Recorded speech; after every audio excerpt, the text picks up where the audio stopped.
Yeah, jump up.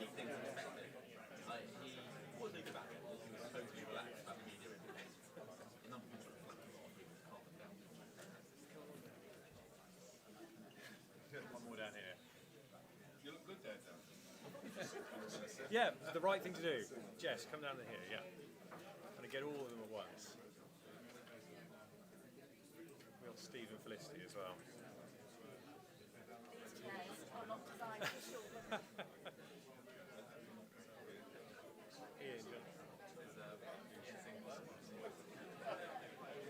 Ian, come down here.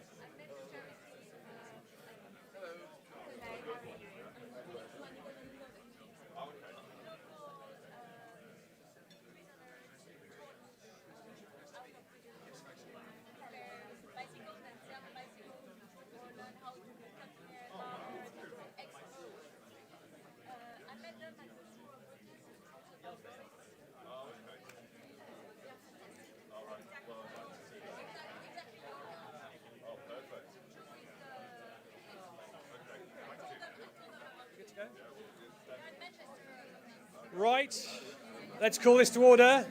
Good morning. I feel like I get a bit of a good morning, Mr. Davis, given the subject matter, something like that. Fingers on noses, all be quiet. Okay, let's crack on. Thank you so much for coming. And whenever we do these events, we'd like to thank you all for coming. This morning, oh my goodness, thank you all for coming. I'm conscious that this transport of delight that is our nation's capital right now is not straightforward, and we have a big online audience as well. So hi to them, but thank you so much for coming. It is really appreciated. This is a big issue that we take very seriously. We have done for several years, and I'm glad that you guys do as well and have made that effort to come here.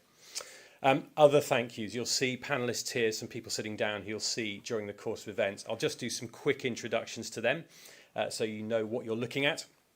Starting on the far side, you'll see Felicity Gillespie, best known as Director of Kindred Squared, I guess, on the Ofsted board. But Felicity is here because she is our expert on all things family, parenting, home, early years.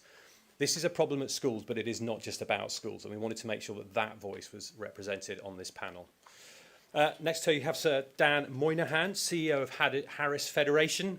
Very much a leading figure in British education. Very intimidatingly, they run dozens of schools. I think it's about 55, is it? 55. And most of them are outstanding, the majority. So it's like he's the kid who won all the prizes at school. Steve Rigby, who is co-CEO of the Rigby Group, sitting next to him, and chairman of the Rigby Foundation. Steve is in many ways responsible for this happening. He's been working with us for the last few years on this. But Steve very much puts his money where his mouth is, and the Inspiring Futures programme in the West Midlands, which is part of the work the Rigby Foundation does, works with some of the best but toughest schools in that area. And he's also got a personal story which he might speak about here as well, which if you read the report published today, you'll see in the forward. And then two extra special massive thank yous to Jess Asato and Kevin Collins, who both of whom we'll hear from. We had our own absence crisis at 7 o'clock last night when Stephen Morgan, who's the minister who's going to come and do a speech today, got shuffled. There's a lot of it going around at the moment, apparently. So he is now a Treasury Minister. So brilliantly, thank you, Jess, so much for coming and being on the panel. And Kevin will hear from briefly as well in a bit as a representative from the DFE about what's going on there. But before we do all that, there's a lot of names and people there. I want to ask Dan Lilly, the researcher, to come up. I think quite opposite from an absence problem. We've had a presenteeism problem with the amount of work that Dan has done on this report over the last few months. But just to set the scene, just for a few minutes, he's going to tell us what this report found before we go any further. Dan.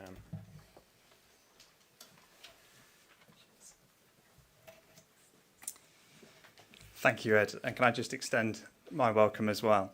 I'm just going to spend 5 minutes framing today's event before we have a quick video, and then we'll head into the panel. I'm just going to start with what the numbers tell. So the whole presentation and report could be done on what the numbers tell. I want to draw out the two most essential observations.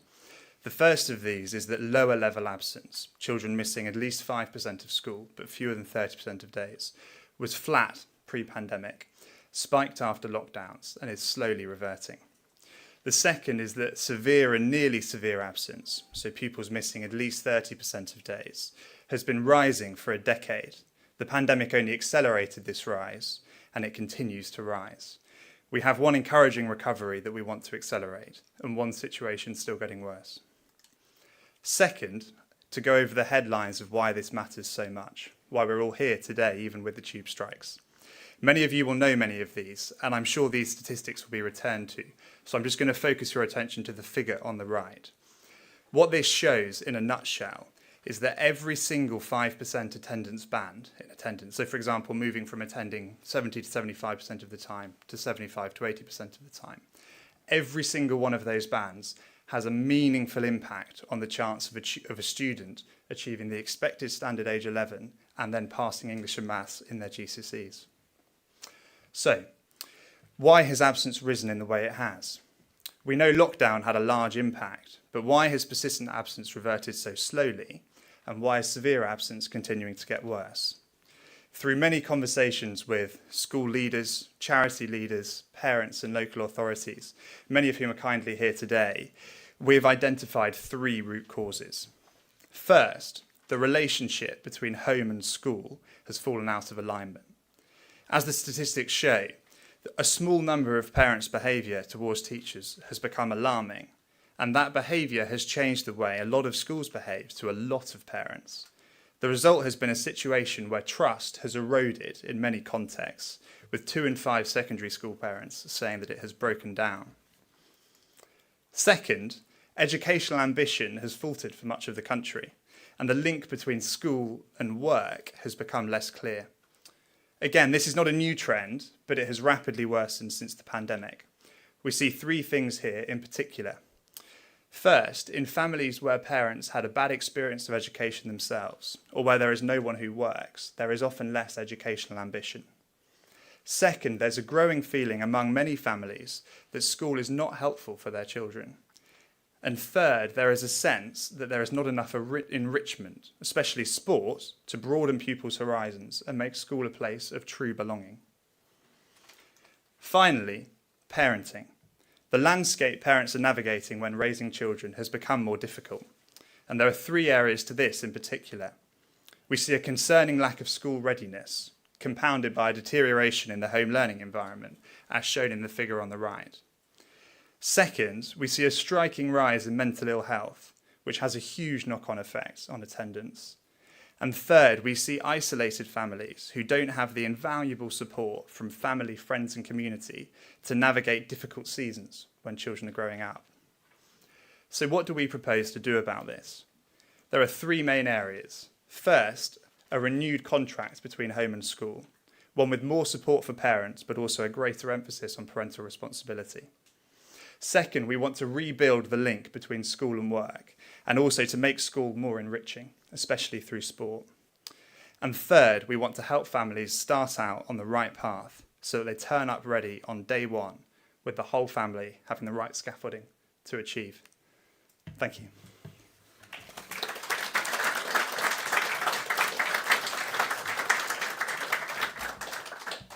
Thank you, Dan. And I'm going to ask now Sir Kevin Collins, thank you so much for coming in, Non-Executive Director at the Department for Education, to give us a bit of a view on this and what's going on in the department. Thank you very much. Morning, everyone. Apologies, you've got someone from the subs bench, but there's been a lot of changes going on at the department. But the remarks I'll make would have been the remarks I think Stephen would have made, and Stephen, I should say, has done some brilliant work in this area, and we wish him well in his new job as a whip with the Lord's Whip. It's great to be back here, as I came and talked about this issue over a year ago when we first talked about absence with CSJ, and I've been recently talking about pupil premium, so I really sort of honour the work you all do at this organisation, and this is a very timely reminder and a very set of important issues. The latest report is a welcome addition to the conversation, and there's a lot in it I recognise, such as the shift in parent attitudes towards attendance post-COVID, concerns around the purpose of education and the mental health barriers issues we've talked about.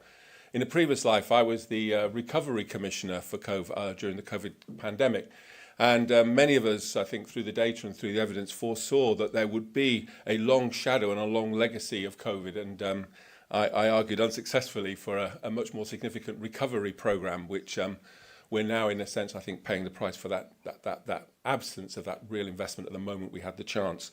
But as you've said, as you've seen in the slides, some of the issues we're dealing with, the trail is pre-COVID. COVID exacerbated something, and we can't always put it down to COVID, although it certainly magnified many of the issues. I think it's important to remember that, let's do absence first, it's not one problem, it's two. Firstly, there's a volume problem with a large number of children who are missing some of school. So this is the classic persistent absence. This is the children who are missing 20% of the time, one day a fortnight. 20% of children who are missing one day a fortnight. And people say, well, is one day a fortnight a lot? Well, you have to remind people that's an extra month of school they're not attending. And it's hugely disruptive, and we've seen the data on that. And then the second group is a chronic problem. And these are the small number of children, a relatively small number. I don't think 170,000 is that small, but that's the number of children I'm talking about right now, who miss a lot of school. They miss about 50% of the time at school. And we want to highlight some of the work we've been doing on those two particular groups. We've got the persistent and the severe, we call them absent. The report quite rightly points out that post-COVID, attitudes have changed. And attitudes, whether it's reporting illness, mental health, relationships to school, these attitudes have changed, and that's why we've focused some of our attention. The first group I'm going to responses are about the school and the trusts and the local authorities. And by the way, although we have these headline figures, it's great you've got down here, but this isn't consistent across our system. We've got schools, we've got trusts, we've got bits of the country that buck this trend. So we believe that quite a lot of the answers, quite a lot of the solutions are in our system.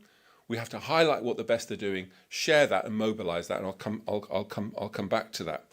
But we've been trying to embed what we're learning and what we know in our support first, if you like, approach, which is embedded in our new statutory guidance. And some of the work we're doing is already paying dividends.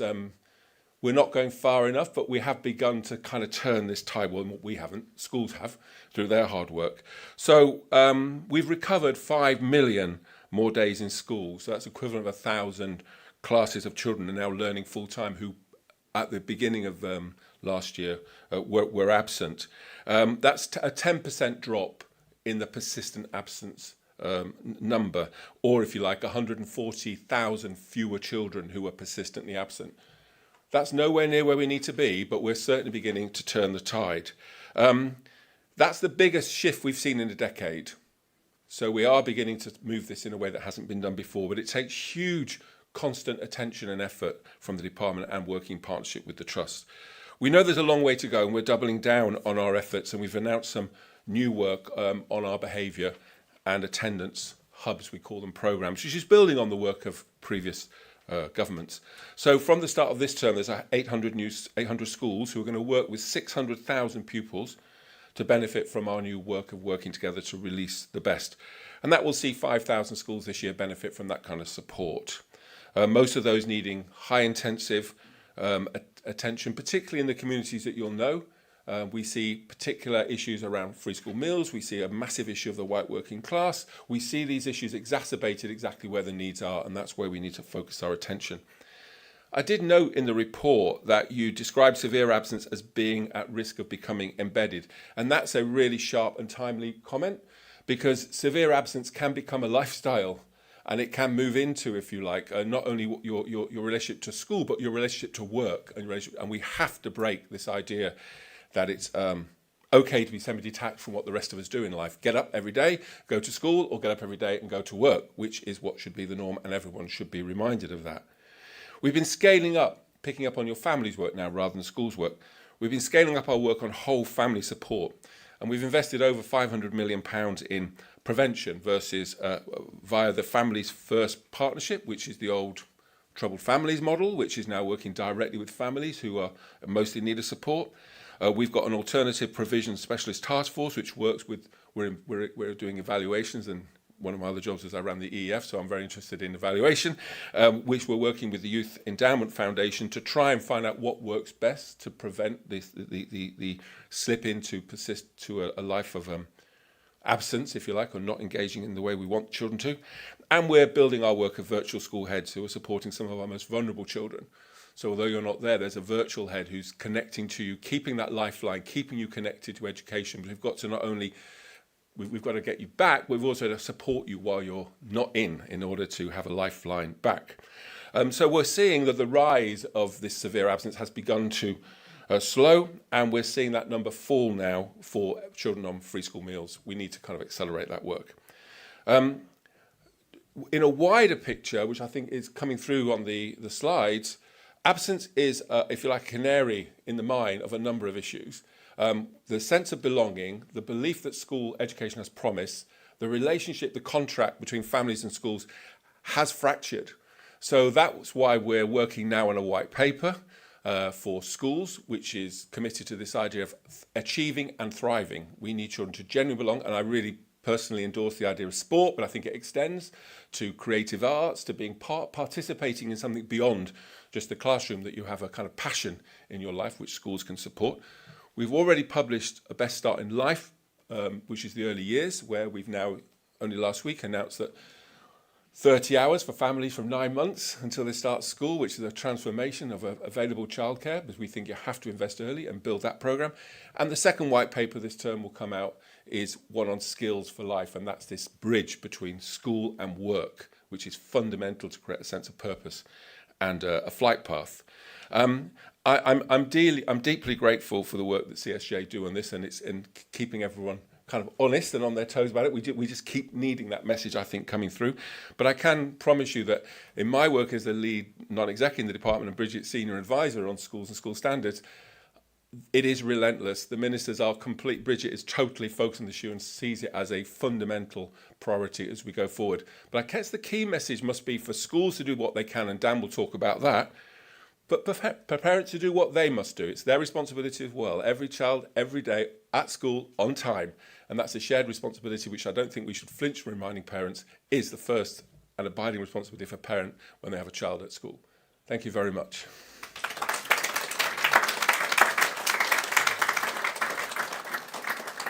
Thank you so much, Sir Kevin. And that is a permitted absence that we're seeing there. So Kevin has to run to another meeting because this was last minute, but we have given him a hall pass.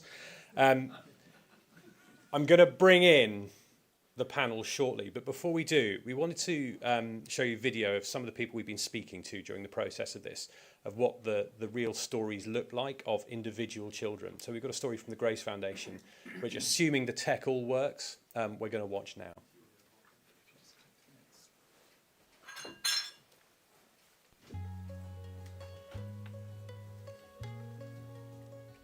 Can you just tell us a little bit about you and your family? I'm Kaylin, I'm 18. I live with my dad, my younger brother who goes to this school, and my son who's not long term too. Yeah, my name's Wayne. I live at home with my 2 kids and my grandson, Caitlin, Joshua and Artie. So what did life look like when you first encountered the Ethos team, and particularly Miss Scott, the family sport worker? The kids had just lost their mum.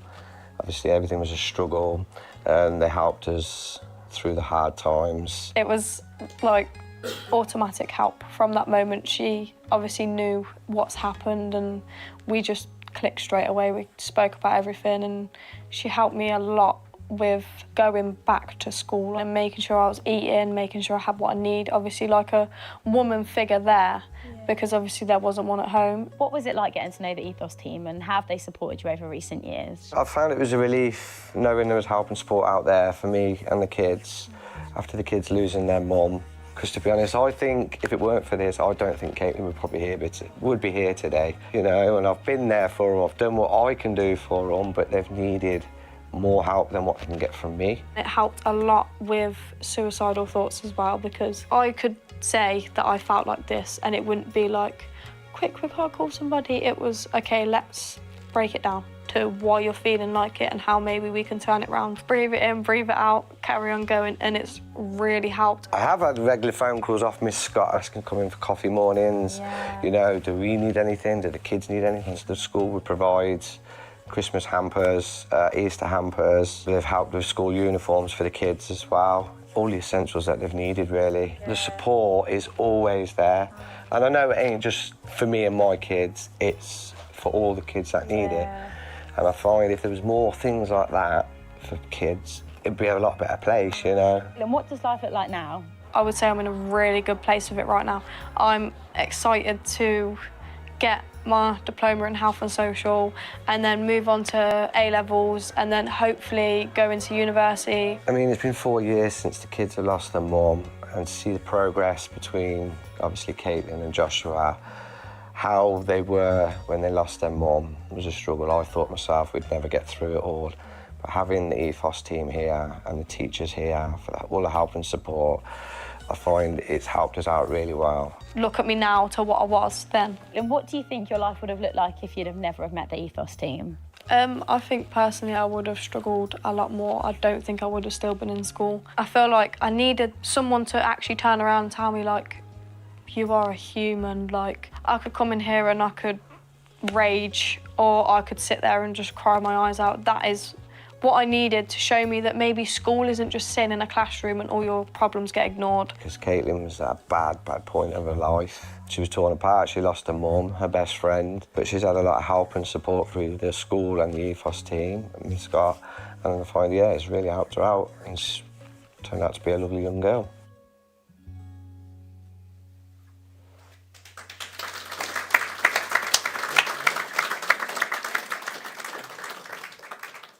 Enormous thank you to the guys who are in that video who are here. Having those stories inform our work is so important to make sure we are talking about the right things. So thank you very much. Right, we're going to open it up a bit to our panel now. And Jess, I'm going to come to you first. You're on the Education Select Committee. You're doing a lot of work on this at the moment. How does it look from where you're sitting? Well, thank you very much, Ed, and also congrats, Dan, on an excellent report. I'm delighted to have been invited here today. It's an issue, as you say, that I'm incredibly focused on, both in my role on the Education Select Committee, but also because I worked for Barnardo's for 3 years as their Head of Policy and Public Affairs, and as the UK's largest children's charity, obviously, had quite a big role in terms of that early attendance mentor programme. I know that we've heard the government has been looking very intently at how we bring down absences. Ensuring that children are in education and thriving is at the heart of Labour's mission to break down the barriers to opportunity. And we know that every day matters, and the evidence we've just heard proves that. Each day off secondary school costs a pupil £750 in future earnings. And if we are going to grow as a country and as an economy, we need our children to be in school, thriving and achieving. That's why I'm glad that the government introduced a new mandatory daily data collection to provide a stronger basis for a new support-first approach. It was absurd to me that actually on any one day, the government wouldn't know if children were in school. And so getting that data collection right is a very good first step. As a result, pupils attended 5.3 million more days this year, and we've seen the largest termly fall in the number of persistently absent children from summer to autumn last year. But as we've heard, we've nevertheless witnessed in the past decade a five-fold increase in the number of pupils who are severely absent, those who are out of school more than there are in it, and it is clear that we need to go further. That's why it's very welcome that the government has made children's mental health a priority, and that 6 in 10 pupils will now have access to mental health support teams by March 2026, ahead of a full national rollout by 2029-30, something that I campaigned on a lot when I was at Barnardo's. And we also heard from Kevin about the £500 million investment in Best Start hubs, £15 million for attendance mentors, and the new attendance guidance, I believe, have been able to start turning this around. But I'm particularly interested in a couple of issues that were flagged in the report. The first is this need for a broader and more inclusive curriculum. And of course, there is a curriculum review ongoing at the moment. Sport, art, music, these are all things we know are incredibly important for children to find the things that they are best at. And once you've discovered the talent, then actually it makes it much easier to understand where you might go in the future and focus on the more academic side of things. But alongside that, I also think that we need to look more at high-quality vocational offers for children much earlier in secondary. Leaving those vocational offers to 16 to 18, I believe, is actually preventing some of our children from understanding what they could be good at earlier in the cycle. Very struck by a young man who I met recently who had not been going to school had been badly behaved, and he was excluded and went to the local PRU. When he was in the PRU, they had carpentry, and he was then seconded to a local firm 2 days a week to work alongside carpenters. And he absolutely loved it. And his dad told me, with him there, that overnight his attitude towards work, towards learning, towards ambition changed. And he is now studying for his GCSEs. So I think there is something about ensuring that we also look at that as part of this change. And then finally, the second bit is around special educational needs and disabilities.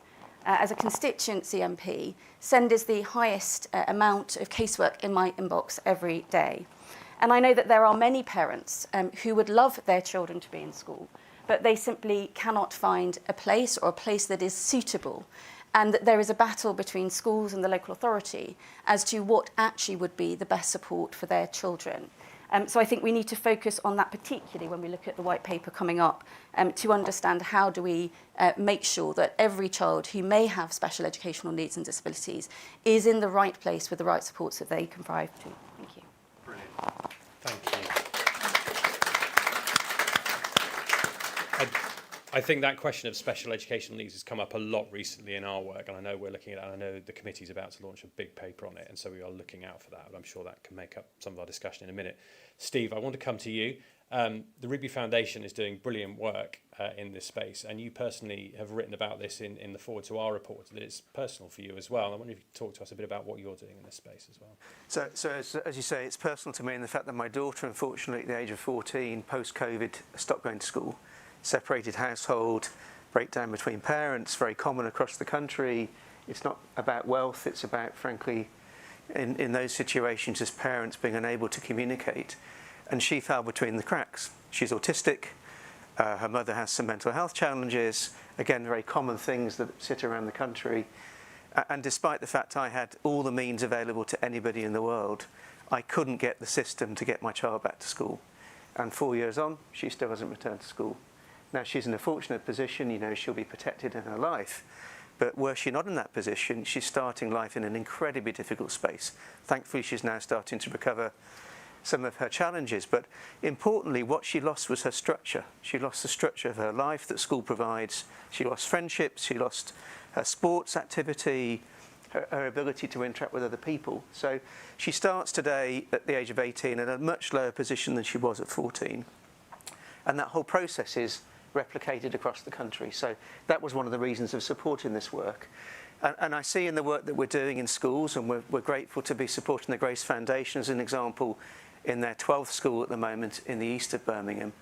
You know, they're investing 0.6 of an FTE to allow them to have that parental interaction. If we try to do that across 4,500 secondary schools, it's a pretty big bill. So we clearly can't necessarily start there as a recommendation, as an ask. But working out how we build that social compact back with parents, I think is important.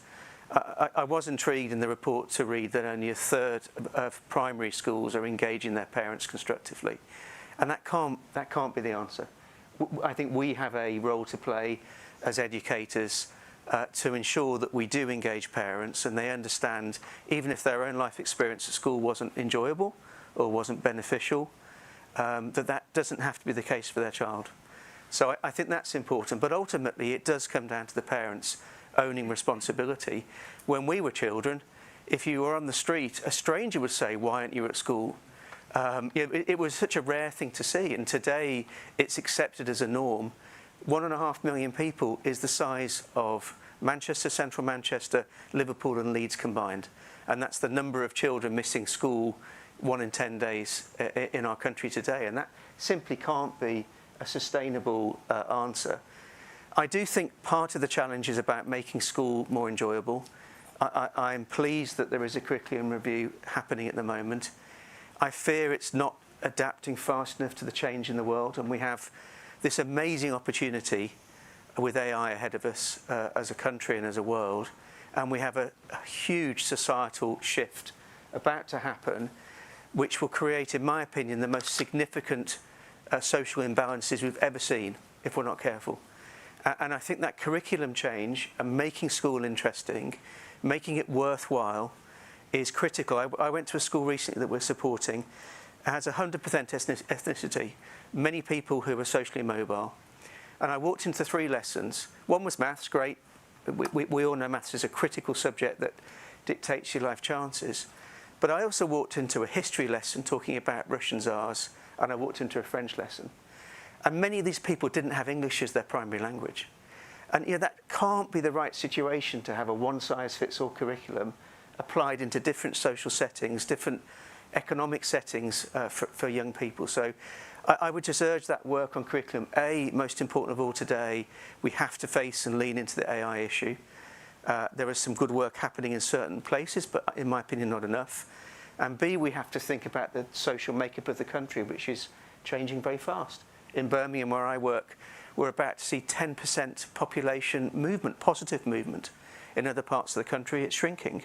But that population movement in Birmingham is, again, a different social, economic environment that we have to consider.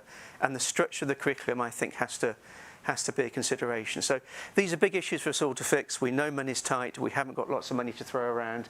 This report, hopefully, is a start of that discussion and debate. Thank you.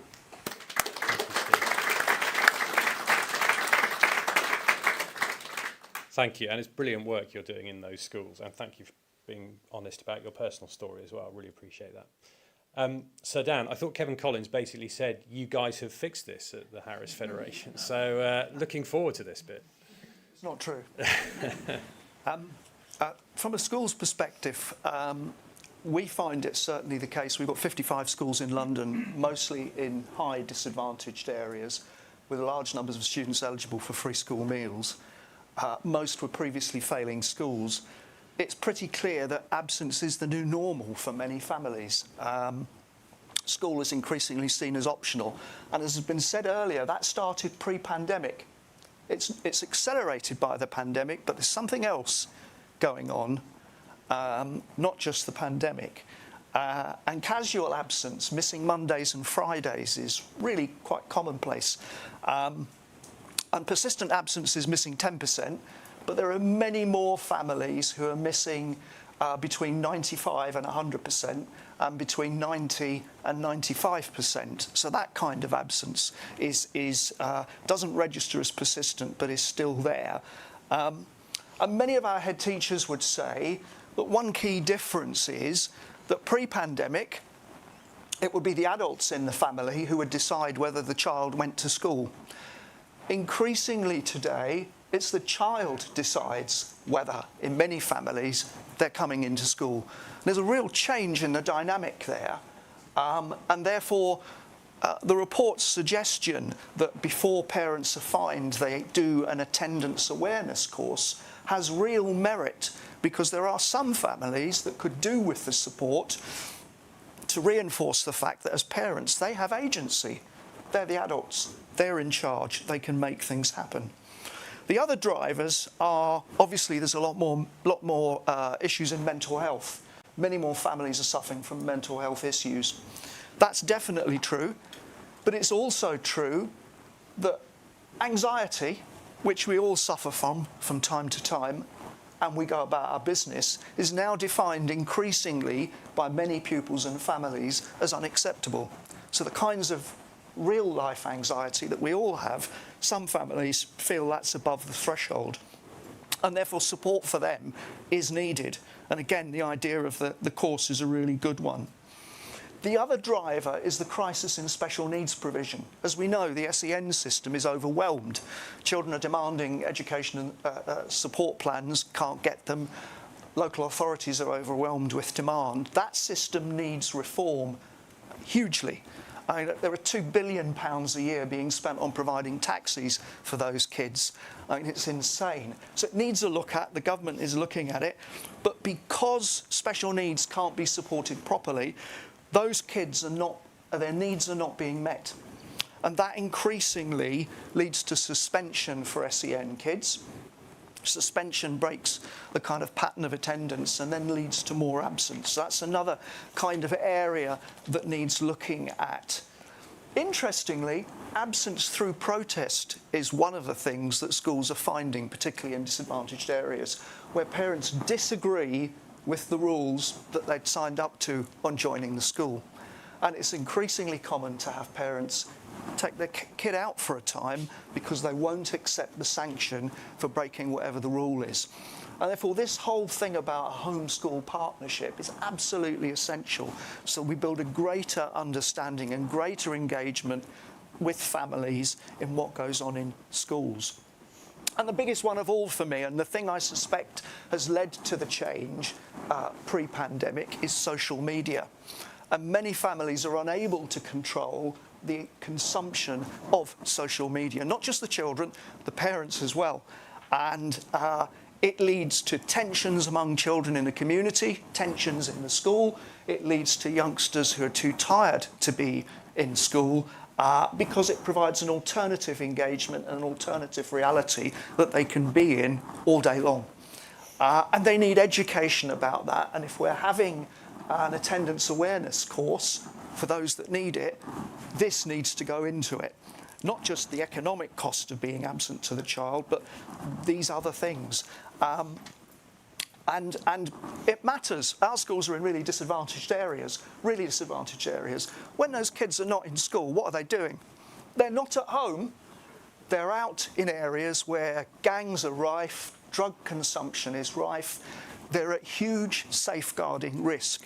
They're not in a book-lined room where they're browsing the Encyclopedia Britannica. They are at serious safeguarding risk. We need them in school because they're safer in school than they are at home. It's as simple as that. And many who have persistent absence, we know, will end up in prison. And the actual societal cost to that economically is vast. So we need to nip this in the bud. What kinds of things do we do? Well, we know that the causes of absence vary enormously between families. There are a plethora of different causes, whether it's mental health. One issue we found is we have many low-income families. 40% of our families are eligible for pupil premium. The families earn less than £7,400 per annum in London before benefits. They don't have hygiene products. They can't afford uniform. So many of our schools, not all, but many, have set up community hubs. And we're providing those products, soap, other hygiene products, second-hand clothing, so parents can come in and not be embarrassed and give those to their children, and the kids are more likely to come in. We have one primary school where more than half the kids are officially homeless. They're moved from night to night or week to week in temporary accommodation. I know that's an extreme example, but we're providing food because they can't cook in the evenings. We're providing a warm hall where parents can come into, because they might have a 2-hour tube journey or whatever to get into school, where they can wait because they haven't got the money to buy tea and coffee in Starbucks all day. So you do what it takes, but all of it requires additional resourcing. That's the problem. We also, in some of our schools, we fundraised for about half of our schools. We can't cover all of them. And we employ home academy liaison officers. So these are a combination of the DFE's attendance officer and the family support worker. So they'll go home, they'll talk to parents about absence, they'll find out what the family problems are, they'll help them fill in their housing applications, they'll connect them up to mental health services, they'll organise a part-time timetable so a child can start to come in. They'll do those things. It really works. It's driven our attendance to above national average, but it's an additional resource. So therefore, the suggestion in this report that the attendance officer idea is rolled out more quickly is a really good one, because it will make a difference in those places where it's needed most. I think that sums up what I was going to say. Thank you.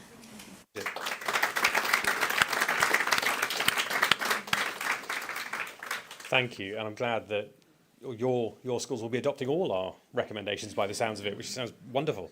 I'm going to come to you guys in a minute for questions, so do be thinking about that, but I want to come to Felicity first to give us that view from home life, parenting, early years. What does that look like from a Kindred Squared point of view? Well, I have to say, the first thing to say is how lovely it is to be here from the early years on a panel about schools, because so much of the population still don't really understand and appreciate the importance of the early years to what happens later on. That a child's development score at 22 months is an accurate predictor of their educational attainment when they're 26 years old. If you get things right in the early years, everything else becomes so much easier to get right. And it's an equality issue as well, as Dan was talking about the equality issues in schools, and 40% of the attainment gap we see at 16 is already present at 5. So again, if we can start to intervene early, it's quicker, it's easier, it's better for the child, it's better for the family, it's better for everyone. I think the report highlights the lack of school readiness being a real issue, and we know that that has a huge impact on the start that children make. That teachers say that they're losing 2.5 hours a day on average in teaching time for the whole class because they're having to support children who have started reception not developmentally where they should be for their age. And so we really welcome the recommendations in the report that are about starting to build those really important relationships, starting to engage parents and families and start to educate them about the importance of developmental milestones earlier on. So the expansion of the Family Hubs programme is really welcome because, you know, to be able to see your health visitor, to be able to see all those other services, to start to build those relationships is so important. And also, through these sort of points of contact that we have with families, but we're not using them. So bringing in the birth registration into the Family Hubs is another great recommendation because it starts to draw families into the community, into the environment where they can start to build those relationships that will see them through. I mean, the one thing we know, isn't it, is that parents want the best for their kids. You know, I want my child to start disadvantaged and behind everyone else, to feel excluded and unhappy at school. Said no parent ever. So, you know, what can we do? What can we do to help those children? And I think obviously we're delighted that there's a recommendation in the report that the starting reception definition that's been produced by the early years sector this year is a recommendation that the Department for Education should include that for all families, because what it sets out is what the expectation is when a child starts reception. What should they be able to do, but also what shouldn't they be able to do? You know, should they be able to write their name and say their A to Z?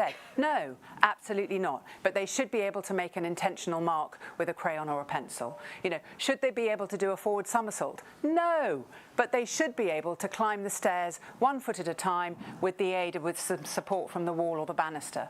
So just helping to get parents who we know, many of whom struggle to really know what being school ready looks like, that would be a huge benefit. So we are delighted that that's in the report too. So overall, hooray, hooray for the CSJ for putting early years at the centre of this really, really critical issue, because, like I say, if we get it right in the early years, all of these people have just a much easier job, much easier job.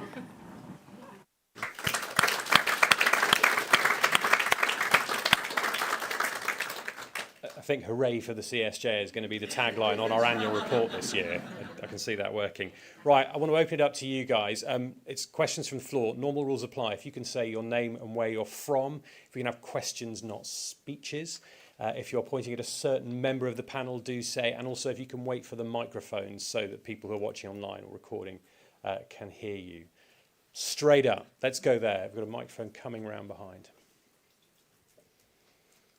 Hi, I'm Julie Randalls from Power 2. We're a CSJ charity supporting children and young people with their school engagement. Steve, if I may, you talked about emotionally based school non-attendance, which your daughter suffered from. And Dan, you talked about the sanctions for rule breaking and it being really important that everybody understands them. And in our work, we find that they quite often clash, because children are too anxious to go to school because they're scared that they will be sanctioned for rule breaking. How do you square the circle? You go first. You need simple and clear rules that are consistently applied. So, you know, our schools, we're not zero tolerance because you're going to end up with no kids. They have to be taught to behave well. and they have to understand what good behaviour and good manners are, and that has to be taught, and there has to be some tolerance. But, you know, we've got a clear uniform code. If they can't afford the uniform, we'll give it to them. So we try and engineer a situation where no child feels or feels that the rules are unreasonable such that they can't come in. But, you know, if they thump someone, they're going to get in trouble because they have to. Now, there are a small group of parents who don't support that. So, I mean, dealt with one. A complaint went all the way to the final stage recently where the child had told the teacher repeatedly to F off. And the parent wanted to effing know what was wrong with that. Now, you know, we have to educate the parents too. I mean, I know that's not what you're saying, but it's a dance that both sides have to make work. And both parties have to be reasonable with give and take. I think the other thing, Sarah, you mentioned living with anxiety, which we do as adults, but I mean, Catherine and I have worked together for many years in the mental health space, and you know, I think that the society expectations on mental health are too great. So we can't face into the amount of societal demand for mental health support. So somewhere in this, children have to become more resilient. Parents have to become more resilient. And I think, you know, that applies to lots of parts of our society today, but certainly in mental health, when you've got 20% of young people with, you know, prescribable mental health conditions and 70% of young female teenagers, you know, feeling anxious about social media, we have to live with it. We have to find a way of getting through this position. We can't just support everybody. And, you know, I include in that SEND, you know, we have to, with a daughter that's, you know, moderate autism rather than high, fortunately, you know, can we afford to provide SEND provision, including £2 billion of transport? You know, can we afford to do that for everybody that needs it? We've got to find a different way of squaring that position. For me, it feels unaffordable in the long term. Any more? Right, one here. Let's go here and then to you. Hi, is that on? Yep, it's just recording. So. Okay, right. I'm Ellen Pearson-Hager. I'm a journalist at TES Magazine. I wondered if we could talk a little bit more about the attendance awareness classes mentioned in the report. I don't know if this is best posed for the CSJ or, in fact, Jess, if you can speak to government, as I know Bridget Phillipson is aware of the plans that was reported over the weekend. I wonder how much you expect classes like these to cost, who would pay for them, and who would run them, and also how much evidence there is that something like that would work. I know the comparison has been made with the speed awareness courses, but given what Dan was talking about just then, parents who think it's okay for their child to swear at teachers repeatedly, and as you've all spoken about, this kind of breakdown in that code between parents, families and schools, how can you encourage teachers and parents and families to go along with this and support it? I'm going to point out Dan for you to speak to afterwards about the detail, but I'd be interested in that idea of engaging parents in a course like this, what you would make of that more broadly. You can speak later about detail, but yeah, broadly, how would that be from where you're sitting? So obviously I can't speak on behalf of government ministers and so forth, but I know that the DfE is looking at the report and so forth. I think from my perspective, this seems like a good suggestion. I guess the main worry I have often is that quite vulnerable parents are being issued with fines, and in particular, given my focus on violence against women and girls, it is worrying to me that many of the fines that then result in a custodial sentence are actually being paid by women and removing women from their families, and family which is often in really dysfunctional or traumatised situation doesn't seem to me to be the best route to make sure that that family is supported. So anything that can help to bridge that gap, particularly where things get quite extreme, I think should be welcomed. But really at the heart of that idea of the sort of attendance awareness course is what should be there in place right from the start, which is a dialogue, a mutual dialogue between school and parents. And I think that's the thing that I hear the most from parents, which is that when they try and raise issues or concerns about their child or behaviour or the rules, that there isn't a dialogue. There are just the rules, and the child's trying to wrestle the rules. And of course, in the situation of physical harm, those rules have to be upheld.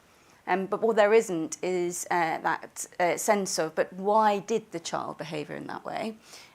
All behaviour is communication, and often there is another root cause. And one of the things I think it's really important for us not to miss is that sometimes the child's behaviour is actually a manifestation of things that might be happening at home. So we know that 1 in 5 children experience domestic abuse. Well, it is quite hard to behave at school if you've spent an evening, experiencing, not just witnessing your mother being severely beaten or shouted at or coercively controlled. And we know that, of course, that coercive control will impact directly on the children, including physical abuse. So if that child then turns up to school the next day and the behaviour is a bit off, and all that results is an exclusion, then you can sort of see how that cycle of disconnection from school as a safe place starts and ends. So for me, it's about how do we make sure that we have not just the awareness, but also the support. And that's why the government has said that our approach will be support first. Felicity, you talked a bit about this engagement between parents and schools. And, I think it's really important to start from a position of wanting to work together and build that relationship, because going back to what I was saying about every parent wanting their child to thrive, if we can capture that moment before it becomes a series of punishments or exclusions, I think it's really helpful. One of the things we discovered in some of our focus group work is that if you say to a parent, would you like to come to a parenting course? They're immediately affronted. What, are you saying that the sort of natural instinct of parenting, of being a parent, isn't, I'm lacking that? Are you saying there's something wrong with me as a parent? Whereas if you say to them, we're offering some free courses for parents who really want to accelerate their child's progress and help them to really thrive from day one of school, you'll be amazed how the parents are all really keen to help. To sign up for that. So I think the way we think about engaging families, so that it's about positioning it so that, we know that children who start school in nappies are not going to have as much fun as children who don't. They're going to be losing out on the opportunities of school. And so if we can start to position it around building those relationships, because we all want the best for the child, I think that's it sounds kind of simplistic and naive, but it's surprising how these little bits of language can, I think, make a difference. Thank you. Question down at the front there.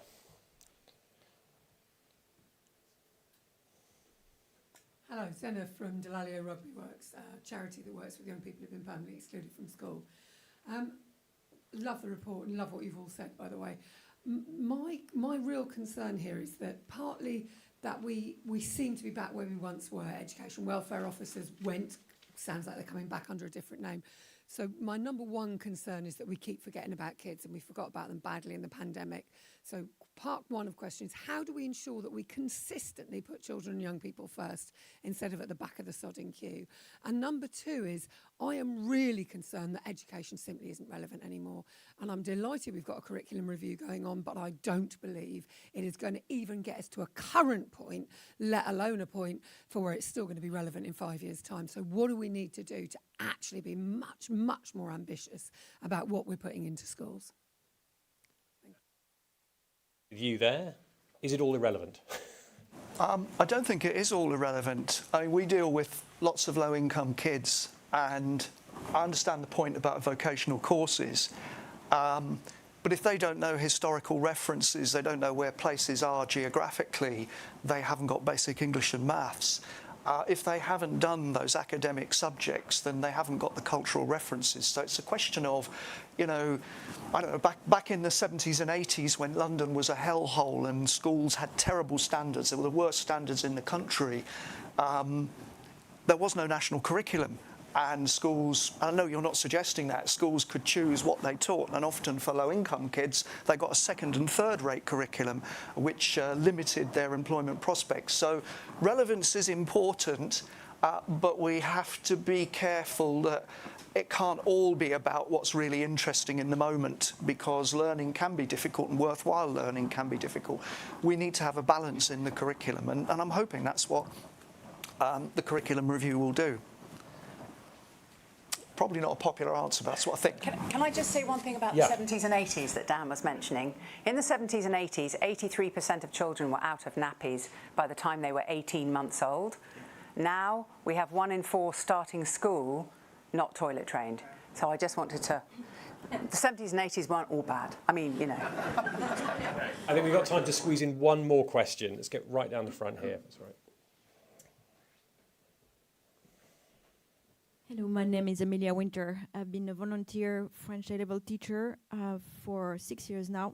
I don't have a diploma, but I just go and at the Gillespie Academy on Lotz Road, so it's also 100% ethnic and 50% free meals. Very strong school, very well run.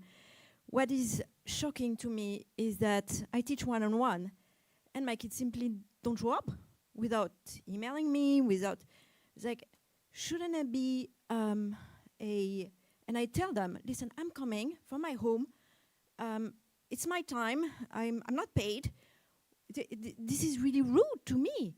It seems to me that, and the school doesn't seem to bother.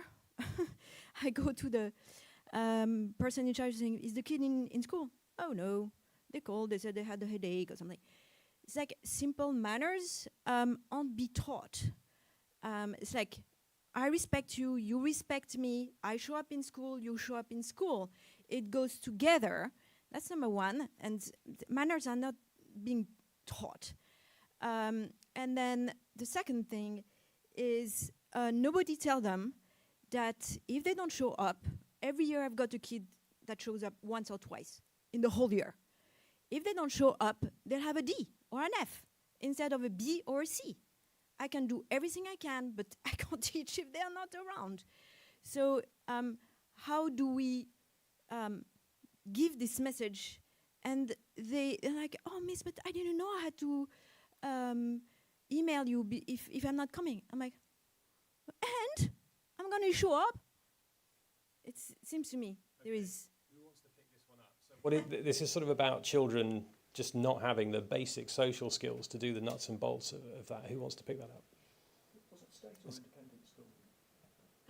Church of England. Yeah, Okay, okay. State school and not. I think schools do teach manners. We work very hard to teach manners. We want students to be employable. We want them to be good citizens, and we actively do teach manners. Sometimes it's very difficult in the face of norms in some parts of London, but we do that. And I'm sure your school's a very good school. And the whole purpose of this report is to encourage people to come in so you don't feel as frustrated as you do.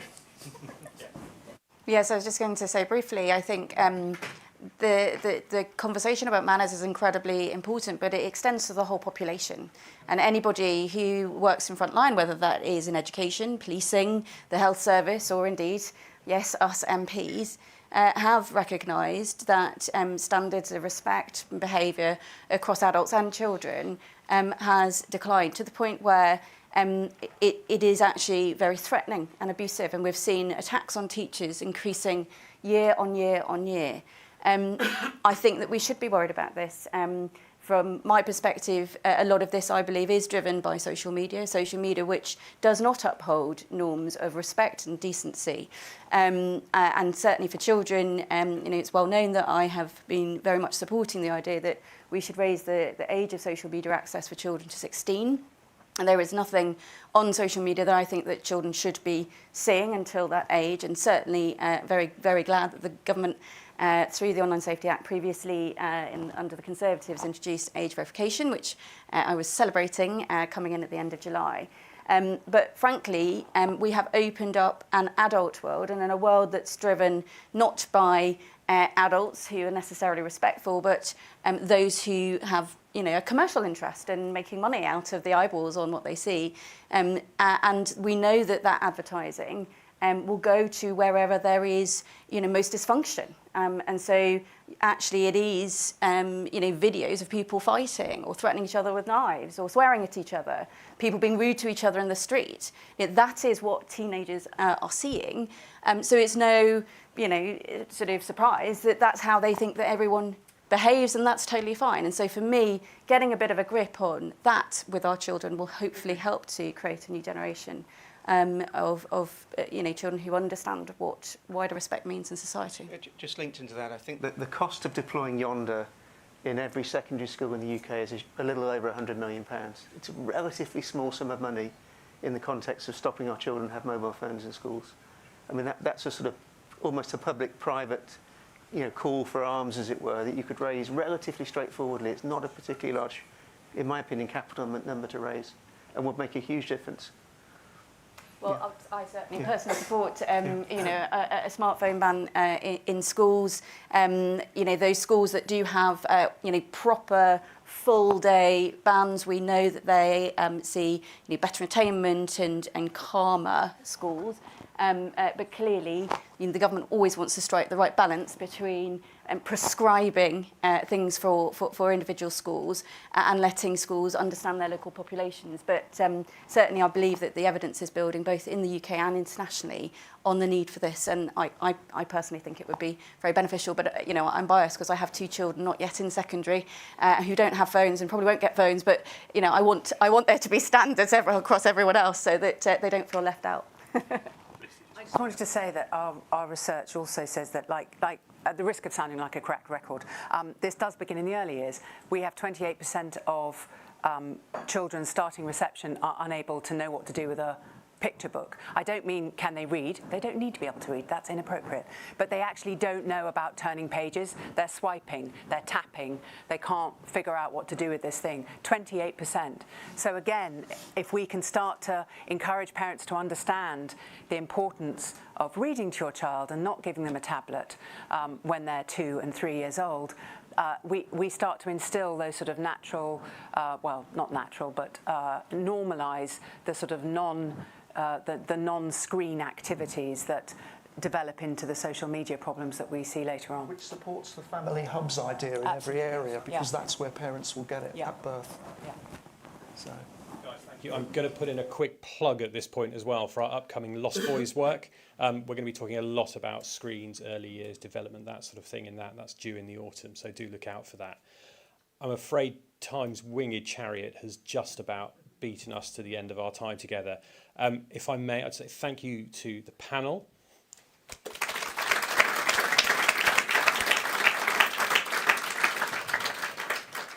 And to you guys for braving the journey here. But before you leave, I just would like to ask Ian, if I may, to come up and say a few words. So Ian was the founder of the CSJ 21 years ago and is still a driving force behind a lot of what we do and what we have done in this space for the last few years. So give us a couple of words.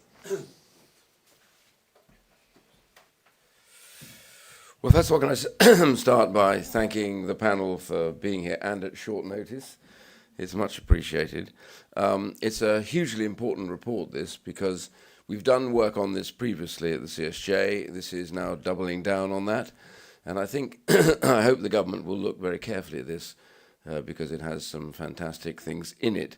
Not least to it, outside of the report, I do agree completely with the idea of keeping telephones away from, mobile telephones away from children. I mean, my children didn't get anything near 16, 17-year-old. It was easier then because you didn't have smartphones. But right now, frankly, there's no question. I think the evidence is stacking up that children are seeing stuff they shouldn't be seeing. It's distracting them, and I think it's a real problem. So something that we may want to look at, which we are going to look at, I know, is important.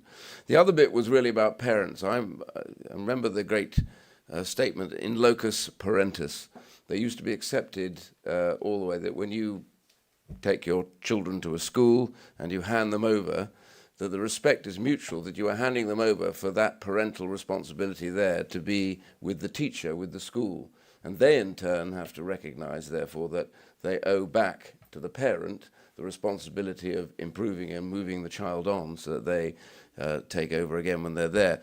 So much in a constituency centre, and you've dealt with this earlier on just now, we do see a huge breakdown in that concept, that everything inside the school, what the teacher does, is questioned and then often quite violently dealt with. And that becomes an obsession with the idea that their child is somehow always very special and needs to be dealt with very separately from other children.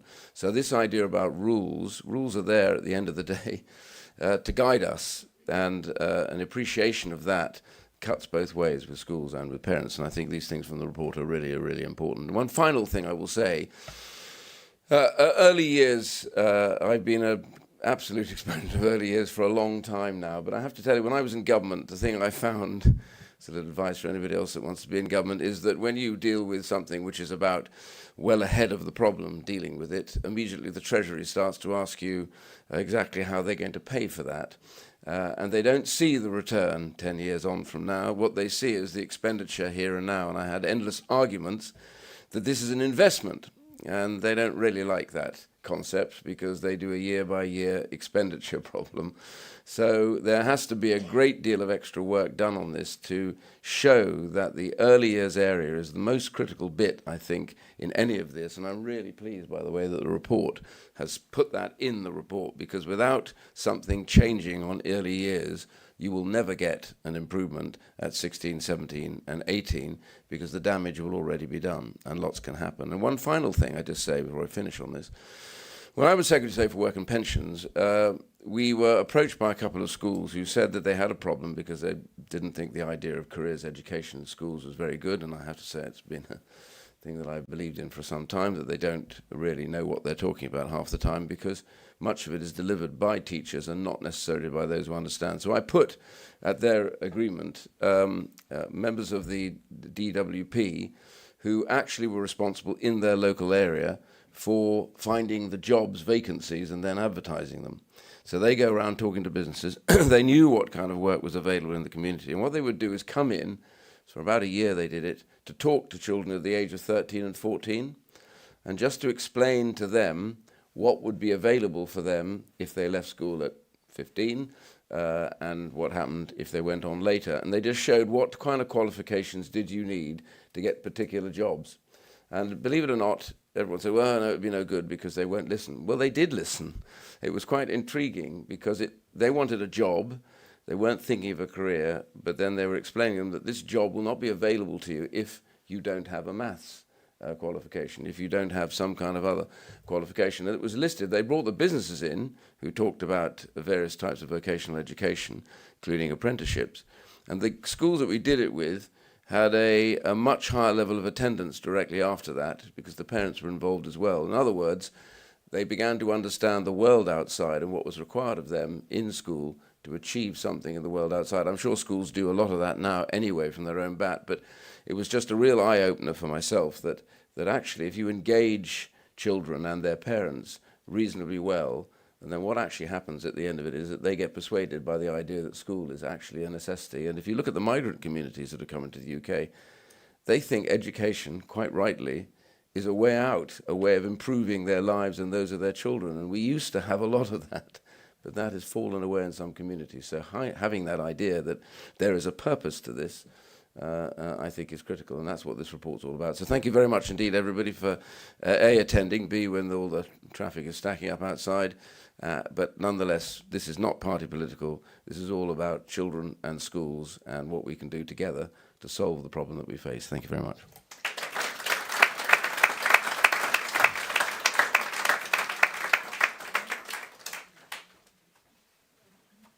Right, class is out, school bell's gone. Feel free to go and run around in Smith Square. Stay here if you want your lunch. See you later.